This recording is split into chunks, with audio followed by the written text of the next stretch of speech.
What's going on, everybody? Shane here with KNAC and Vulgar Display Gaming, and I'm joined by the legendary Max Cavelera. How the hell you doing, brother? Hey, how you doing? Good morning. And I have to say, it is a good morning because I'm very fortunate. I got to listen to your guys' new album, Chama. That's Shama, it. yeah, Shama. Now it translates to flame, and I can see the personal fire like burning in you. How did you channel that into this record? What were you feeling this year where you're like, oh man, like everything's coming together? I got my family behind me, I got everything in this. Yeah, man. I think you hit it right in the head. There's this, it's killer. It's a killer moment. Like I went in this record kind of like, all right, let's. It's our 13th record, and let's experiment a little bit. But mostly, I was like, man, I remember when SOULFLY was born, and it was full of fire, and I was like, I want to go back to that. I want to go back to feeling like that again. And it's kind of like you just kind of like psyched your mind into that, and it happened. It's crazy, man. And it's what's cool thing about the record that it really doesn't sound like the first Soulfly record, Mm. but it has the same attitude. I think in terms of the in terms of the vibe of the record, I think it's very similar. The attitude of the record, but sonic wise, is very different. I think the fact that Zion produced with Arthur, that's awesome, and that's like I wanted something else. Like I've been producing records my whole life. I did Dark Ages, Prophecy. We had different producers doing Soulfly stuff, and it was like, let's try something new. Like let's have my son that's never produced before, but he's full of enthusiasm, like a kid that's full of Mm-hmm. fire and passion. And let's do this thing, man. And he went crazy with the pedals. Like we had all these pedals on the floor, and he went nuts. Like, yeah, he did all of them, and so that's why the record there's like noises all over the place. That's like we record all those noises, and then Arthur put a bunch of them on top of all the shit. Man, it was chaotic, but like fun at the same time. Yeah, I was gonna say that the album was recorded at the Platinum Underground, where it's got that like rare Focusrite board or something, Yeah, so and then it seems like Zion and Arthur were just bouncing back and forth, just going at it. I think Zion did an amazing job for his first production ever. I think the idea it was mostly for ideas, because I'm in charge of the writing of the songs, so that department is taking care of it. So it was more of noise ideas, and even how we came up with the intro of the album, which we haven't had one in a long time, like a whole full song that's very inspired by Cro-Mag's Age of Quarrel and Leeway, Rise and Fall. Indigenous Inquisition is got this build up Yeah. tribal drums, that just sets the pace for the whole record. And then when Storm the Gates kicks in, it's like, oh yeah, Soulfly's back, man. This is killer. I love how I don't have to ask my own questions. You're answering them for me. All right, sorry. No, it's all good. It's just funny because I was gonna ask about that opening track and just Inquisition. It's like a ritual. It like prepares you for the album, and yeah, that's how it. Yeah. It's amazing, you That was know. the idea. I was trying to do and underneath all that noises, I'm saying names of tribes that are extinct. Yeah. And that's gonna be on the record. You it's hard to hear because it's got all the noises, But within all the noises, I'm actually channeling and saying the names of a bunch of extinct tribes of the world: North American, South American, African, and that's like the product of us, of society. You know we kill a bunch of tribes, man, Oh. and we have to pinpoint that out. So I Oh thought it'd yeah. be cool to, Yeah, that's like I got hence the a name. like I got another Zapontli. Have you ever heard of them? That's a cool shirt too. Yeah, yeah, Yeah, yeah. the Zimbabwe guys. Yep. Sorry, I had to shout them out whenever I can. Got to. Shout out, Yeah, shout out. exactly. I love them. They're great. And yeah, so it was like this build up intro. We tuned the guitars very low. It's the lowest I ever tuned my guitar to. I think it was like a whole step down. For the guitar nerds out there, they will love this shit. Go It was ahead, go on. I I was telling the producer, the engineer, like I want to slow lower, man. Like we were already in F. He's like, no, no, no, I lower. We gotta go lower. And he's all like, well, you already did the whole step. You know, we went 360 degrees, the lowest you can get. So we recorded on that. And it was cool. It was like it's got that tribal vibe, the bounce, the noises, and we call it Inquisition, Indigenous Inquisition. You know, so I think it sets up the record perfect for everything that's coming after that. You know, and I also love the record is not long. I think that's one of Soulfly's shortest records. It's probably Chama. I wanted to do a direct record. I just, Oh this yeah. is it, statement record. Raining Blood style. No, to that statement you're trying to make, the concept takes place of a boy from the favelas looking for a higher power, and he finds that in the tribes of the Amazon. Do you see yourself in this story? Did you always envision it as a narrative record? Well, it's a bit of both, Yeah, honestly, because I think he loses his mom also in the story, and that's like I lost my mom 2 years ago, um, and it's a little bit different because it's also based a little bit on some of the UFC fighters, people like Alex Pereira, that fought. He found that tribal spirit to put into his fight, and when he enters the UFC ring, he brings that with him. So it's all of that, but the idea is this kid was living in the ghettos in Rio, in the favelas, and there's all bad shit. And in a dream, the dream told him you got to go to the jungle and find the real inspiration. So he goes to the jungle and connects to the trees and the animals and the forest and the people, and he finds himself there. So it's I've been to the tribes before, doing the roots record, and real good friends with a lot of Native American tribes, the Apache Crow, the Navajos, um, so it's cool. It's not like totally about me, but there's parts of it that connects to my life. But I love that the story is actually done by my older son Igor. He's a writer, Stephen King type nice. book. Yeah, he already got 2 books out. He's working on the third Oh one. yeah, shout out the books. What are the books? Yeah, Lord of the Books, man. No, no. What are the books? Tell us the books. Oh, he's got one called Killing My Insomnia.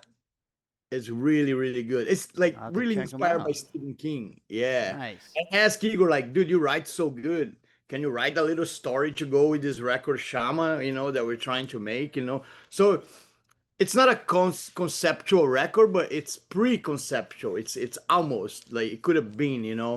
Um, so yeah, I think it was cool putting all that together. And then you have the song Shama in the end that talks a little bit about that. We have Favela Dystopia that is about Brazil. There's a lot of Brazil in this record for some reason. Not a Always was. bad thing. Going back to your roots. Yeah, always was, always will be. It's all singing in Portuguese, but the name is in English. Yeah, it's cool. It's a cool record, I think. It's kind of a return to some of the roots, and uh, yeah, I think the Soulfly fans, especially like hardcore, old school Yeah. Soulfly fans, will dig this one a lot. Now, you mentioned you're singing in Portuguese and everything. How does that feel singing your native tongue rather than English? Do you feel Nice. Cool. that much more connected to it? You're like, oh man. Yeah, Portuguese is one of the languages that it sounds really cool. It sounds exotic when Mm-hmm. you do it. So, and I've done it before in Rata Mahata and Mulambo and other songs, in the song Brazil that's on Soulfly 3. And actually, the owner of Roadrunner, Case Wessels, he always told me like he wanted me to do a whole record in Yeah. Portuguese. He's like, you should do a whole album all in Portuguese. I'm not there yet, but yeah. uh, no, it's cool. You gotta find the right words. that that means something really powerful, and then you sing full throat, and it's got some power to it. It's a really kind of exotic, weird language that sounds cool in metal. When you do it in metal, and it's cool because I don't do it all the time. So Hmm. whenever, like in this record, it's perfect because it's just a little bit on one song and a little bit on the other song, and then that's it. So it keeps the exotic element. Also, it's a little bit evil, man. Portuguese Oh, sounds a bit evil. You yeah. don't know what the fuck I'm saying, but it sounds fucking aggressive. I know. I'm like, ah, this is cool. I like it. You know, and we talked about the whole story, everything. There's visual aspects to this album too. How'd you decide to have a Navajo ceremonial dancer on the cover? It looks like killer. It's like, yeah, this is getting me into the whole ritualistic aspect of the album. Yeah, so that was a bit of a search. You were looking at a bunch of different photos of things related that had to some kind of relation with fire and flame, but also with the tribal aspect of the whole Soulfly record being called Chama. So we were lucky that we found a photo that shows that's actually an Apache Crow ceremony, but it's done in Navajo land. Um, but yeah, it's a really powerful image. It's cool. This is the first album since the first one that I use a photo on the record, because that's a photo, even though it looks Mm-hmm. like a painting, right? Like Oh, it looks sometimes great. it almost feels like a painting, but it's not. It's a real photo from a ritual, a real ceremony, and also reminds me of the first Black Sabbath for some reason, because that's also a photo. Yeah. I love when you have a picture that's very strong. They say a picture is worth more than 1,000 words, or somebody said that before, or yeah, don't judge the book by the cover. But in this case, you should judge the book by the cover because the cover looks cool. Exactly. I mean, I really like it, as well as I know can't pronounce this very well. Let's see if I can. Oxoasi. You have a guardian of nature, like on the inside and everything too. You're gonna have some other stuff. Yeah, yeah. So that's the bow and arrow symbol. Yeah. So that was like my mom thing. Me and her were always connected through spirituality, and she was always give me like the necklace with the bow and arrow, and I decided to use it, and I have a shirt that has that now, and my mic stand has one of that now right there. Hell yeah. Hell yeah. So this was on my mic stand in Europe. I just brought it back home.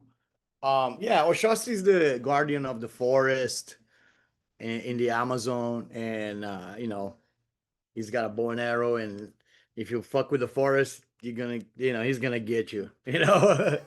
Exactly. You know, we touched on it earlier how you handed off the reins to Zion to like do all like the production and everything. I mean, hell, at this point you're like, whoa, this is. Did you realize? Wow, this just isn't my band. It's my family's band and everything. Yeah, I mean, which is what it's cool is what I'm trying to do is actually involve them as more in everything that because I think that's like I don't know, they do that in other areas of society of the world, like football, in sports. A player, LeBron, he's playing with his kid, like I'm sure that's like a dream come true for a guy like that.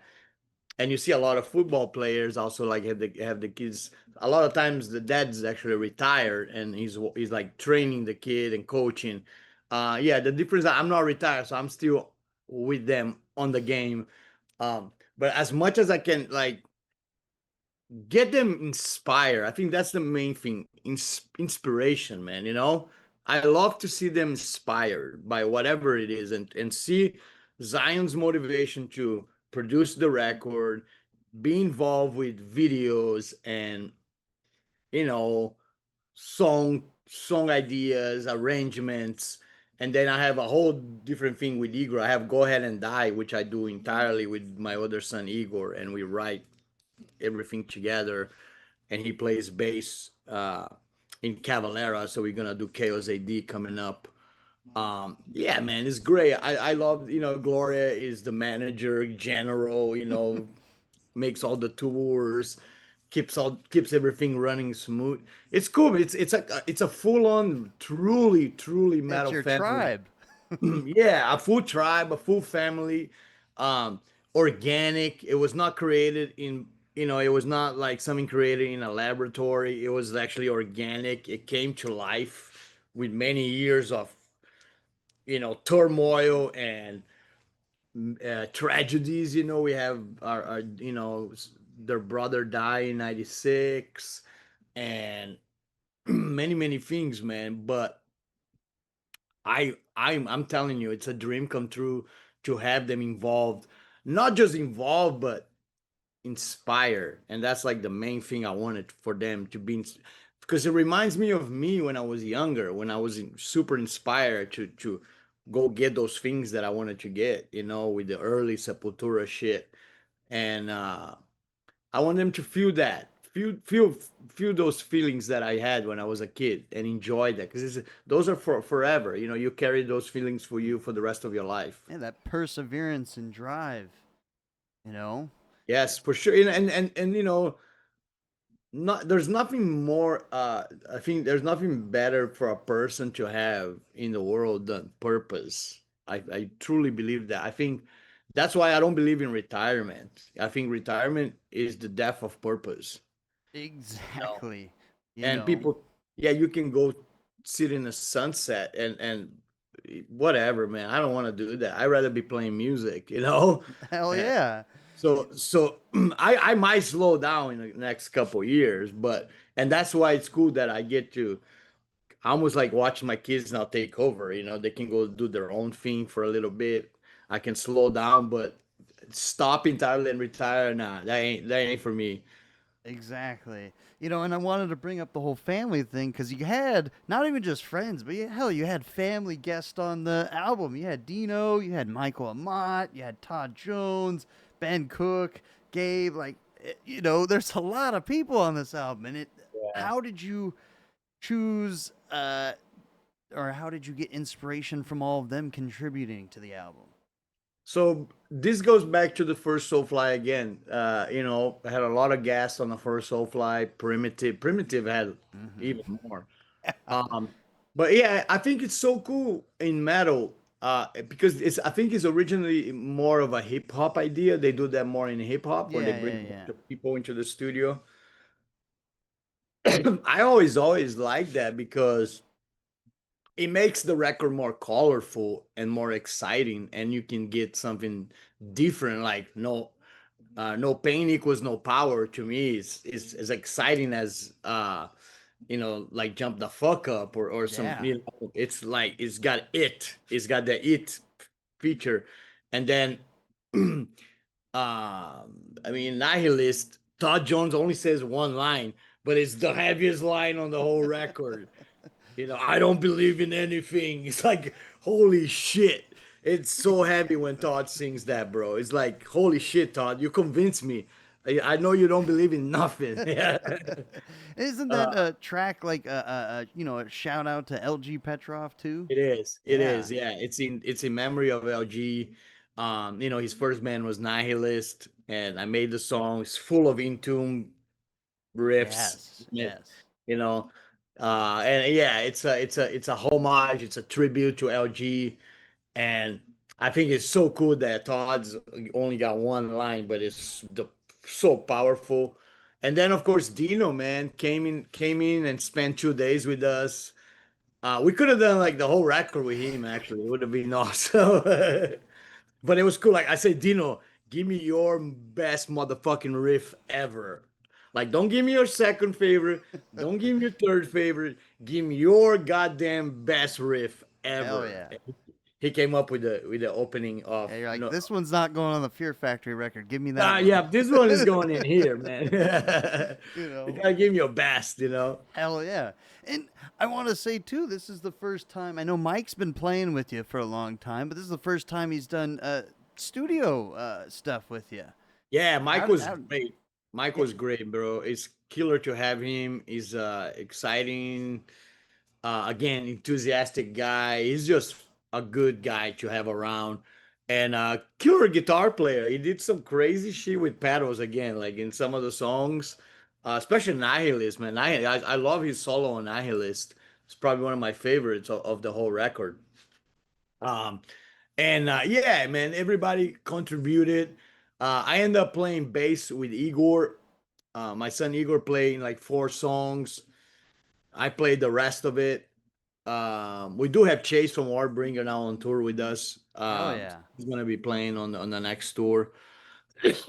But yeah, the recording was just us, and it was cool because we had Dino come in one day, and then we sent some stuff out, and I was telling Arthur like, okay, no pain equals no power, needs more shit, we need more. And then he's like, well, I got, I know Gabe and I know Ben, and they're from 2 killer bands.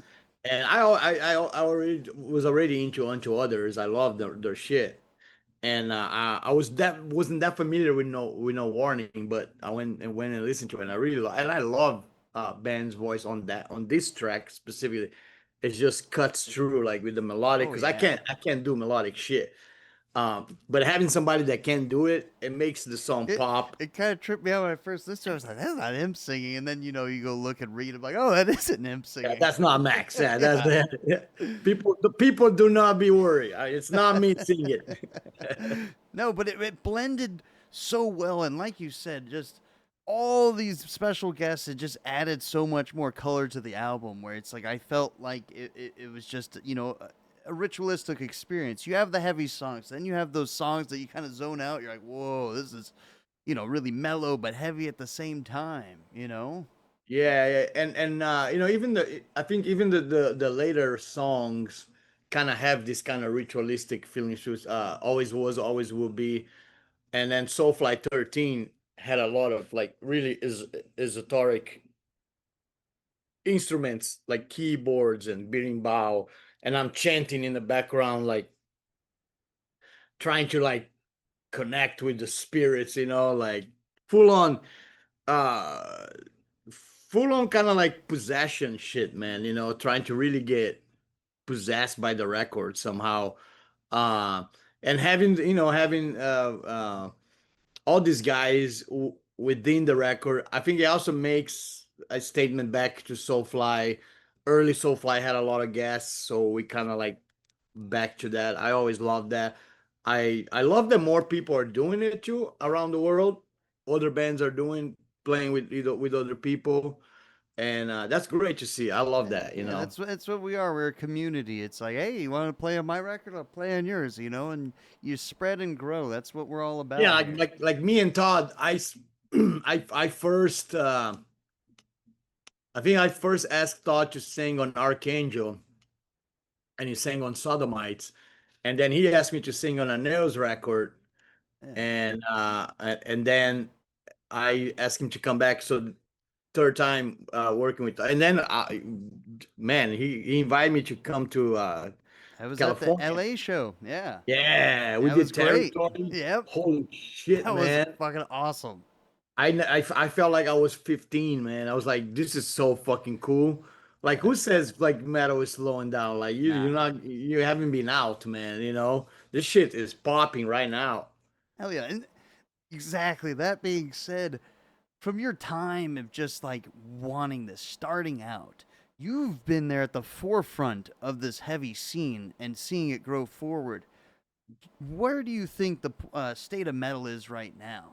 Like, still stronger than ever, or you know? I think so. I think so. I think the coolest thing about metal is that sometimes it's more popular, less popular, but it doesn't die. No. It's not a fad. It's not like a summer thing. It's always here. But yeah, I see it more and more. Like the shows are getting bigger. So we just did a bunch of festivals in Europe. It was Oh, packed. Like Nail Bomb, Soulfly played Grass Pop, and it was probably like 70,000 people there. Um, We got more stuff planned for Australia already in January. The Chaos AD tour, we got the show with Slayer. Oh yeah, that's coming Um, up. we got all the festivals. So yeah, I think metal it's different now. You got more different things going on, but it's cool, and it's cool that some of the people are actually enjoying different. A guy can like he can like Soulfly, but he can also like Kublai Khan, and he can Hmm. like 200 stab ones. That's cool. I like that. It's not so close minded. I don't think, because I hate that gatekeeping shit, man. Oh, Yeah. you only listen to death metal, or you only listen to it's bullshit. Eh, Listen You to know, whatever you want, man. As long as it's good and you like it, it's cool. especially as just a musician, like I've talked to plenty of metal musicians. They're like, dude, we draw inspiration from everywhere, not just metal. You grab everything from life to different genres of music. All of that's great, and I love, and I think like right now it's cool. You got really cool underground scene going on. A lot of great new bands coming up. I love like Blood Monolith, Goetia, and then